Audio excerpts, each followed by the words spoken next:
Hello student, स्वागत आहे तुमचं विक्रम अकॅडमीच्या यूट्यूब चॅनलवर. आज आपण 11th स्टँडर्डचा ऑर्गनायझेशन, कॉमर्स अँड मॅनेजमेंट हा सब्जेक्ट पाहत आहोत. टॉपिक आहे first, introduction of commerce and business. तर या टॉपिकमध्ये आपण इंट्रोडक्शन पाहणार आहोत.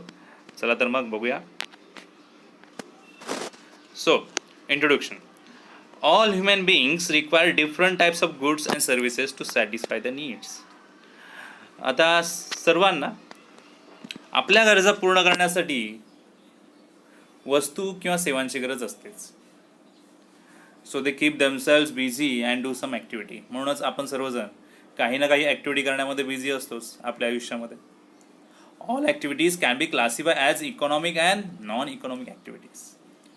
सगळ्या ॲक्टिव्हिटीजचं वर्गीकरण जे आहे दोन गटामध्ये होतं, एक इकॉनॉमिक ॲक्टिव्हिटीज आणि एक नॉन इकॉनॉमिक ॲक्टिव्हिटीज. खाली आपल्याला टी डायग्राममधून सांगण्याचा प्रयत्न केलेला आहे ह्युमन ॲक्टिव्हिटीजचा प्रकार कसा कॅटेगराईज करता येईल. तर नॉन इकॉनॉमिक ॲक्टिव्हिटीज असू शकतात ह्युमन ॲक्टिव्हिटीज, किंवा इकॉनॉमिक ॲक्टिव्हिटी असू शकतात. आता इकॉनॉमिक म्हणजे काय आणि नॉन इकॉनॉमिक म्हणजे काय? इकॉनॉमिक म्हटलं तर मग त्याच्याशी पैशाशी संबंधित असणाऱ्या ॲक्टिव्हिटीज इकॉनॉमिक ॲक्टिव्हिटीज असतात, आणि ज्या ॲक्टिव्हिटीज पैशाशी संदर्भात नसतात, मनी रिलेटेड नसतात, त्या non economic activities. Okay. So economic ॲक्टिव्हिटीजचे 3 प्रकार पडतील. बिझनेस असल्यामुळे इकॉनॉमिक ॲक्टिव्हिटी कराव्या लागतात, प्रोफेशन असल्यामुळे बिझनेस ॲक्टिव्हिटी कराव्या लागतात, किंवा एम्प्लॉयमेंट असल्यामुळे इकॉनॉमिक ॲक्टिव्हिटीज कराव्या लागतात. बिझनेस म्हटलं तर आपण उदाहरण म्हणू शकतो शॉप, दुकान वगैरे असणं.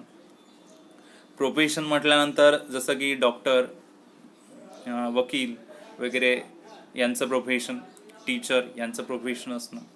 एम्प्लॉयमेंट म्हणजे कुठेतरी जॉब वगैरे करणं. मग ह्या सगळ्या ॲक्टिव्हिटीज आहेत त्या इकॉनॉमिक ॲक्टिव्हिटी होऊ शकतात, कारण त्या पैशासाठीच केल्या जाणार आहेत, म्हणून त्या इकॉनॉमिक ॲक्टिव्हिटी. आणि नॉन इकॉनॉमिक ॲक्टिव्हिटी ज्याच्यामध्ये पैशाशी संदर्भ काहीही नसेल. तर चला बघूया नॉन इकॉनॉमिक ॲक्टिव्हिटीज पुढे आपल्याला काय सांगितलं. Non economic activities are those human activities which are performed to satisfy personal, social, religious, culture and sentimental requirement without monetary expectation. अशा सगळ्या ॲक्टिव्हिटीज ज्याच्यामध्ये मोबदल्यामध्ये काहीही पैशाचा संदर्भ नसतो, अशा सगळ्या ॲक्टिव्हिटीज ज्या केल्या जातात त्या नॉन इकॉनॉमिक आहेत. त्या कोणत्या असू शकतात? पर्सनल असू शकतात, सोशल असू शकतात, रिलिजियस, कल्चर, अशा पद्धतीने सांगितलं आहे. एक्झाम्पल काय म्हणता येईल? रिडिंग बुक्स वाचणं याच्यात काही पैसे द्यावे लागणार नाही आहेत, म्हणजे नॉन इकॉनॉमिक ॲक्टिव्हिटी झाली, आणि आपण सॅटिस्फाय सुद्धा होणार. लोकांची सेवा करणं, किंवा घरामध्ये आई जेवण बनवते आहे, याच्या बदल्यामध्ये काही पैसे दिले जात नाहीत. सो या सर्व ॲक्टिव्हिटी नॉन इकॉनॉमिक ॲक्टिव्हिटी झाल्या, बरोबर.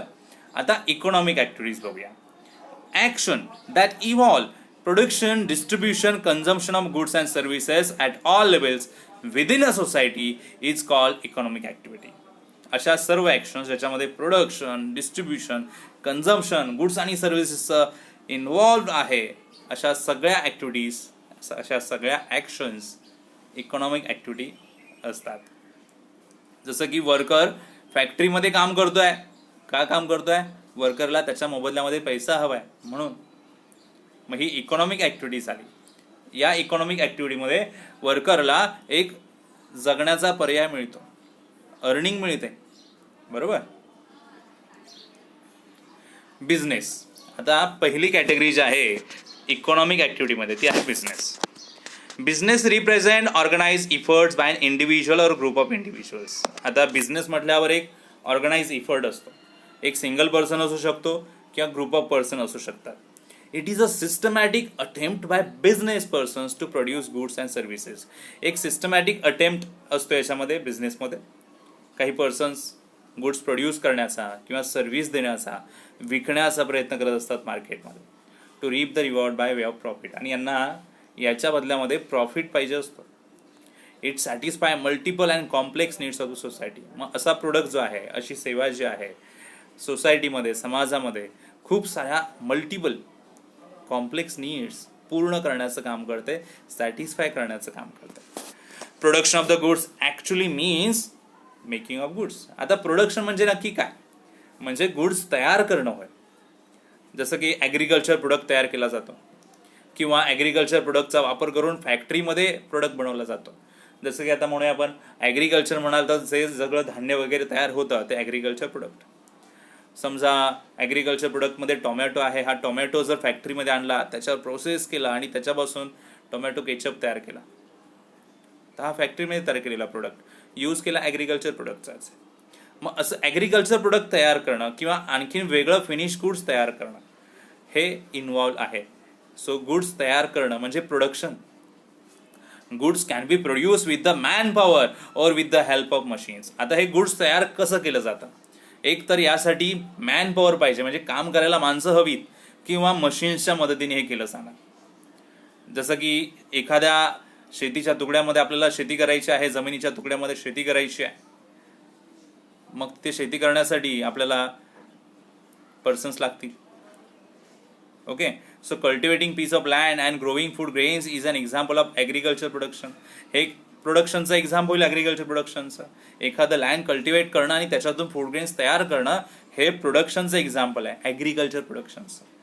Converting oil seeds into edible oil. Oil सीड्सचं रूपांतर इडिबल ऑइलमध्ये करणं हे मॅन पॉवरमुळे शक्य आहे आणि मशीन्समुळे. दोघांमुळे हे शक्य आहे की सीड्सचं एडिबल ऑइलमध्ये कन्वर्ट करणं, रूपांतर करणं, आणि मग ते ऑइल आपण यूज करणार आहोत. पण हे मॅन्युफॅक्चरिंग झालं एक प्रकारे. हे गुड्स मॅन्युफॅक्चर केलं म्हणजे फॅक्टरीमध्ये मशीन्सच्या मदतीने आणि मॅनपॉवरच्या मदतीने तयार केलेलं असणार आहे. मग एक प्रोडक्ट आपण म्हणतोय की ॲग्रिकल्चरमध्ये होणार आहे आणि दुसरा फॅक्टरीमध्ये होणार आहे. दोन्ही ठिकाणी जो प्रोडक्ट तयार होतो त्याला म्हणणार आहोत प्रोडक्शन. ती प्रोसेस आहे प्रोडक्शन. नंतर काय? डिस्ट्रीब्युशन. प्रोडक्ट बनल्यानंतर तो मार्केटमध्ये द्यायला हवा, तरच तो विकला जाईल. कोणताही गुड्स शेतीमध्ये मिळालेला आहे तर तो तिथे संपूर्णतः विकला जाणार नाही आहे. तो मार्केटमध्ये पाठवावं लागेल. कोणतंही धान्य असेल ते मार्केटमध्ये पाठवावं लागेल, म्हणजेच डिस्ट्रीब्युशन. It involves transport. याच्यामध्ये ट्रान्सपोर्ट येतं. पहिलं शेतीमध्ये तयार झालेला माल वाहून न्यावा लागेल कुठेतरी, त्याला ट्रान्सपोर्ट म्हणायचं आहे. स्टोअर करावा लागेल, कारण तो लगेच थोडी ना विकला जाणार. वेअर हाऊसिंग येणार. जाहिरात करावी लागते. मॅन्युफॅक्चरचं केलं असेल, फॅक्टरीमध्ये गुड्स तयार केला असेल तर तो स्टोअर करणार आणि मग त्याच्यानंतर ॲडव्हर्टाईज करून तो विकण्याचा प्रयत्न करणार. सो याच्यामुळे शक्य आहे की तो प्रोडक्ट फायनली त्या कन्झ्युमरपर्यंत पोहोचू शकतो. आणि ही कन्झ्युमरपर्यंत पोहोचवण्याची जी प्रोसेस आहे त्याला आपण म्हणणार आहोत डिस्ट्रीब्युशन. आता बिझनेसची डेफिनेशन आपल्याला इथे सांगितलेली आहे. प्रोफेसर हॅने यांच्यामध्ये डेफिनेशन काय पहा. Business activities are all those human activities which are directed towards the production and processing of wealth.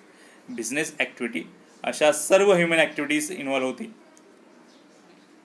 ज्याच्यामध्ये काय डायरेक्टेड केलेलं असेल, प्रोडक्शन होत असेल, वेल्थ प्रोसेस होत असेल, तर त्या संदर्भामध्ये येणाऱ्या सगळ्या ह्युमन ॲक्टिव्हिटीज बिझनेस ॲक्टिव्हिटी होतील.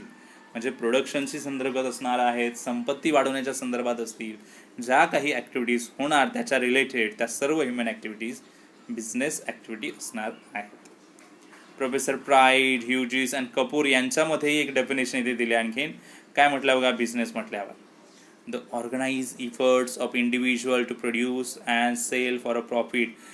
सर्व लोकांचा, जेवढे पर्सन ते इन्व्हॉल्व आहेत अशा सर्व लोकांचा एक ऑर्गनाइज इफर्ट, त्यांनी एकत्रित येऊन केलेला जो इफर्ट आहे की गुड्स प्रोड्यूस करणं आणि ते मार्केटमध्ये विकणं आणि प्रॉफिट कमवणं, गुड्स अँड सर्व्हिसेस सोसायटीमध्ये देणं, म्हणजे समाजामध्ये देणं त्यांच्या गरजा पूर्ण होण्यासाठी, हे जिथे इन्व्हॉल्व असेल त्याला आपण बिझनेस म्हणायचं. 2 डेफिनेशन आहेत. तुम्ही याच्यामध्ये कोणतीही एक डेफिनेशन केली तरी भरपूर आहे. ठीक आहे. आता आपण पाहूया बिझनेसचे कॅरेक्टरिस्टिक्स. पहा, लक्ष द्या. And economic activity. पहिला कॅरेक्टरिस्टिक्स किंवा पहिलं फीचर आहे इकॉनॉमिक ॲक्टिव्हिटी. आता बिझनेस ही इकॉनॉमिक ॲक्टिव्हिटी आहे का? तुम्हीच विचार करा. बिझनेस म्हटल्यावर त्याच्यामध्ये प्रोडक्शन आहे, डिस्ट्रीब्युशन आहे, बनवलेला प्रोडक्ट कन्झ्युमरपर्यंत पोहोचवणार, बदल्यामध्ये घेणार काय? पैसा. जर पैशाशी संदर्भात जर आहे तर ती इकॉनॉमिक ॲक्टिव्हिटी झाली की नाही? येस. म्हणजे बिझनेस ही एक इकॉनॉमिक ॲक्टिव्हिटी आहे. ओके. याच्या बदल्यामध्ये काही ना काही अर्निंग मिळत असते. सो ही बिझनेस ॲक्टिव्हिटी आपण because of love, affection, feeling, सेंटिमेंटमुळे नाही करत. आपल्याला त्याच्यामधले मोबदला हवा आहे. पैसा हवा आहे म्हणून ही इकॉनॉमिक ॲक्टिव्हिटी होते, म्हणून बिझनेस होत असतात. Number 2 feature, 2 parties. आता कोणताही बिझनेस म्हटलं की त्याच्यामध्ये ट्रान्झॅक्शन आलं, गुड्स परचेस करणं आलं, गुड्स सेल करणं आलं, म्हणजे एक प्रकारे एक्सचेंज. जर एखादी थिंग्स एक्सचेंज करायची आहे पैशाच्या बदल्यामध्ये म्हणजे तिथे सेलर आणि बायर असणारच, आणि सेलर आणि बायर आहे म्हणजेच 2 पार्टी इन्व्हॉल्व्ह झाल्या. सो हे फीचर म्हणलं बघा की हे कम्प्लीट ट्रान्झॅक्शन होण्यासाठी 2 पार्टी गरजेच्या आहे, ज्याच्यामध्ये बायर आणि सेलर आहे. मग त्यांच्यामध्ये हे ट्रान्झॅक्शन पूर्ण होणं गरजेचं आहे, तर 2 पार्टी असल्याच पाहिजेत. म्हणजे सेकंड फीचर बनतं बिझनेसचं की 2 पार्टींशिवाय ट्रान्झॅक्शन होऊ शकत नाहीये. Third, profit motive. ओके, आता बिझनेसचा मेन पर्पज काय असतो? प्रॉफिट मिळवणं. कोणत्याही कितीही ऍक्टिव्हिटी बिझनेसच्या असू द्या, बिझनेसमॅन जे काही करतोय ते स्वतःला जास्तीत जास्त प्रॉफिट मिळवून देण्यासाठी करतोय, म्हणून तो एवढी रिस्क घेतो, गुड्स तयार करतोय आणि तो मार्केटमध्ये विकतोय. एवढी मेहनत का घेणार बिझनेसमॅन एखादा? कारण त्याला प्रॉफिट हवाय. म्हणजे बिझनेस ऍक्टिव्हिटी ही प्रॉफिट मोटिव्ह असते, आणि हा प्रॉफिट मोटिव्हच बिझनेस चालवण्याचा एक मोटिवेशन म्हणू शकतो किंवा एक स्पाईन म्हणू शकतो. बिझनेस चालू आहे का आहे? प्रॉफिट मिळतोय म्हणून. जर ज्या बिझनेसमध्ये प्रॉफिट नसेलच, लॉसच असेल, तर असा बिझनेस कोणीच चालवणार नाही. आणि बिझनेस हा लॉंगर पिरियडसाठी चालेल असं अझम्पशन करूनच आपण चालू करतो. So the amount of profit may differ from business to business. आता प्रत्येक बिझनेस वेगवेगळ्या कॅटेगरीचा असू शकतो, त्यामुळे त्याच्यातून मिळणारा प्रॉफिट वेगवेगळा असू शकतो, बट प्रॉफिट मिळवणं हा मेन उद्देश त्याच्यातून असू शकतो. देन फोर्थ फीचर आहे characteristics, production of goods and services. Yes, काय म्हटलं बघा, before exchanging goods and services they should be produce by business enterprises. Goods exchange करण्याआधी, सर्व्हिसेस देण्याआधी त्याआधी तयार व्हायला हव्यात. गुड्स मॅन्युफॅक्चर झालेलं असायला हवं. Okay, so procure from the supplier with the aim of selling it further to the consumer for profit. जसं की मगाशी एक्झाम्पल मी सांगितलं, ॲग्रिकल्चर प्रोडक्टमधून टोमॅटोज आणले, टोमॅटोवर प्रोसेसिंग केली आणि त्याचा केचप बनवला, त्याला केचपला व्यवस्थित डिझायनिंग केली, पॅकेजिंग ठेवली आणि मग नंतर ते विकलं. पण ते फायनल कन्झ्युमरपर्यंत पोहोचवण्यासाठी त्याच्यामध्ये खूप सारा बदल घडवून आणला. यालाच म्हणतात प्रोडक्शन. मग बिझनेस म्हटल्यावर तिथे प्रोडक्शन येत आहे, गुड्स किंवा सर्व्हिसचं प्रोडक्शन असणारच आहे. ओके, नंतर exchange of goods and services हा मेन पार्ट येतो. बिझनेस आहे म्हटल्यावर तिथे ट्रान्झॅक्शन्स आहेत. ट्रान्झॅक्शन्स कोणते? परचेस आणि सेल. परचेस आणि सेल म्हटल्यावर तिथे गुड्स देण्याचे घेण्याचे, पैसे देण्या घेण्याचे ट्रान्झॅक्शन असणारच आहेत. So business involve transfer of goods and services directly और इनडायरेक्टली विथ मनी और मनीज वर्थ. म्हणजे पैशाच्या बदल्यामध्ये इथे गुड्स किंवा सर्व्हिसेस ट्रान्सफर होणारच आहेत. Monetary exchange is the exchange with money, म्हणजेच मॉनिटरी एक्सचेंज आपण त्याला म्हणणार आहोत, कारण पैशाच्या बदल्यात होणारे transaction. Buying notebook for cash, तुम्ही पैसे देऊन नोटबुक विकत घेतली आहे, म्हणजे मॉनिटरी ट्रान्झॅक्शन नाही तर काय म्हणायचं. On the other hand, in case of barter exchange, आता जो तुम्ही बार्टर एक्सचेंजची तुलना केली, आपण आधीही डिस्कस केलेलं आहे बार्टर एक्सचेंज, वस्तू विनिमय पद्धती असं म्हणतो आपण त्याला. गुड्सच्या बदल्यात गुड्स, सर्व्हिसच्या बदल्यात सर्व्हिस, पण तिथे पैसा मोबदल्यामध्ये नसतो. Wheat is exchange for rice, हे एक्झाम्पल दिला बार्टर एक्सचेंज. ओके, पण बिझनेस म्हटल्यावर इथे एक्सचेंज होणाऱ्या goods and services against the money और money's worth. If goods are produce for on consumption, स्वतःच्या वापरासाठी गुड्स आपण बनवलं, जसं की एक्झाम्पल दिलं आहे, stitching a dress for a daughter, it can not be call as a business activity. He business activity नाही होणार. म्हणजे टेलरनी किंवा कोणी घरामध्ये शिलाई काम करत असेल, त्यांनी स्वतःच्याच मुलीसाठी, मुलांसाठी ड्रेस शिवला समजा, तर हा बिझनेससाठी नाही, सेल करण्यासाठी नाही, वापरण्यासाठी शिवलेला आहे. So stitching a dress in a tailoring shop and taking stitching charges for that is business activity. जर आपण कोणाला तरी ही सर्व्हिस देत असतो आणि त्याच्या बदल्यात जर पैसे घेत असू, तर ती बिझनेस ॲक्टिव्हिटी.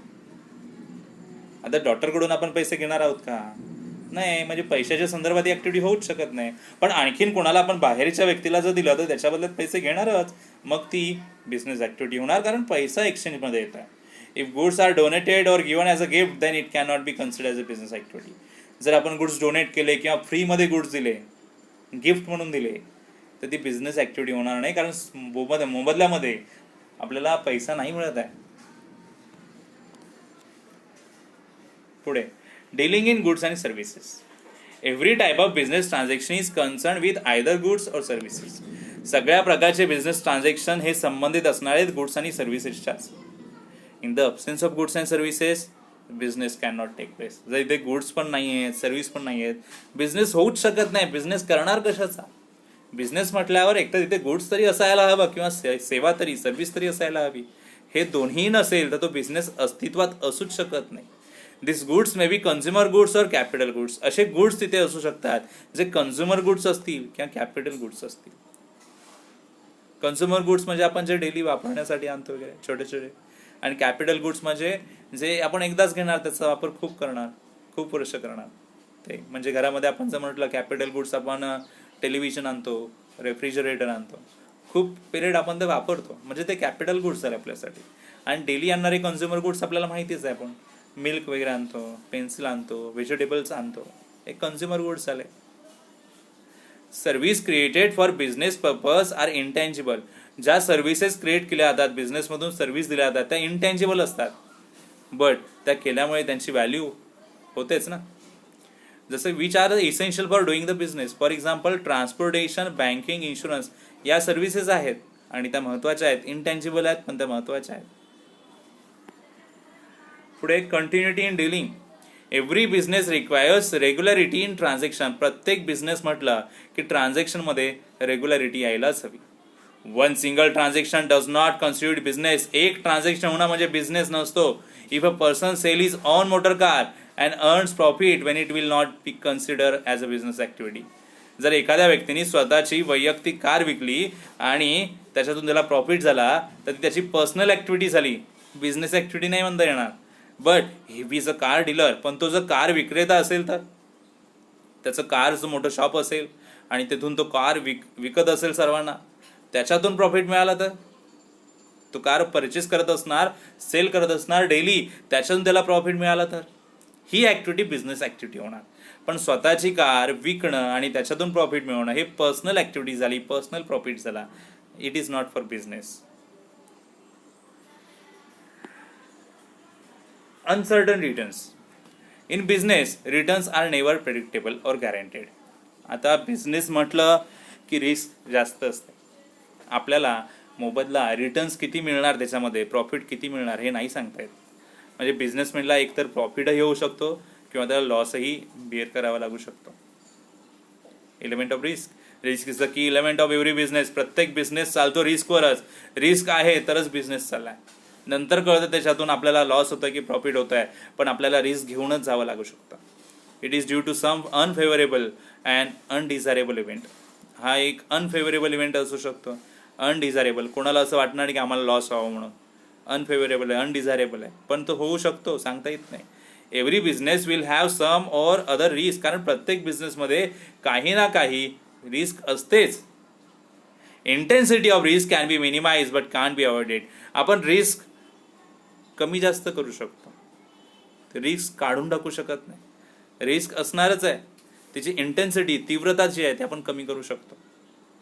त्याच्यामुळे होणारं नुकसान आपण कमी करू शकतो. Certain factors are behind the control of businessman like changes in consumer taste. काही फॅक्टर्स आपल्या हातामध्ये नसतातच बिझनेसमॅनच्या.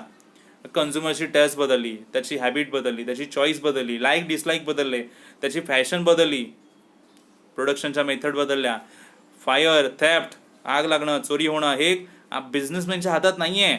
नैसर्गिक आपत्ती आली, काय करू शकतो बिझनेसमॅन? गुड्स खराब झाला, लॉस झाला.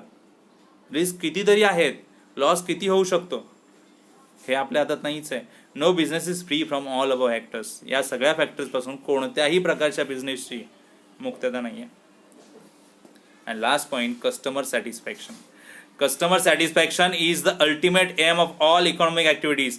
सगळ्या बिझनेस ॲक्टिव्हिटीजचं एकच ध्येय आहे, एकच मोटिव्ह आहे की कन्झ्युमर सॅटिस्फाय झाला पाहिजे, तरच बिझनेस आहे, चालेल असं म्हणता येईल. Modern business believes in satisfying the customer bye providing quality product. सध्याचे बिझनेस जे आहेत ते कशावर ट्रस्ट करतात? कन्झ्युमर सॅटिस्फाय झाला पाहिजे, एवढ्या चांगल्या क्वालिटीचा गुड्स किंवा सर्व्हिस त्याला द्या रिजनेबल प्राईस, म्हणजे की तो सॅटिस्फाय झाला पाहिजे आणि पुन्हा पुन्हा आपलाच प्रोडक्ट त्याने घेतला पाहिजे, असं मॉडर्न बिझनेस प्रयत्न करत आहे सध्या. The purpose of the business is to create and retain the customer. Purpose हाच असतो की आपण जोडलेले कस्टमर तसेच आपल्याकडे राहावे, ते आणखीन कुठे जाऊ नये, बिझनेस तसाच चालू राहावा, हा एक मोटिव्ह असतो. तर आपल्याला इथे कॅरेक्टरिस्टिक्स ऑफ बिझनेस किंवा फीचर ऑफ बिझनेस दिलेले आहेत. टोटल 10 पॉईंट्स आहेत. ओके, एकदा तुम्ही व्यवस्थित रीड करून घ्या, तुमच्याकडे पुस्तक असेल तर त्याप्रमाणे रीड करून घ्या आणि मग ठरवा तुम्हाला काही डाऊट्स वगैरे आहेत का. तुम्ही नक्कीच मला डाऊट्स विचारू शकता कमेंट सेक्शनमध्ये, आपण त्याचं डिस्कशन करून डाऊट क्लिअरन्स करू शकतो. ठीक आहे. सो आजच्या व्हिडिओमध्ये एवढाच प्रश्न आपण घेत आहोत डिस्कशनमध्ये. आता आपण भेटूया पुढच्या व्हिडिओमध्ये. तोपर्यंत गुड बाय, टेक केअर.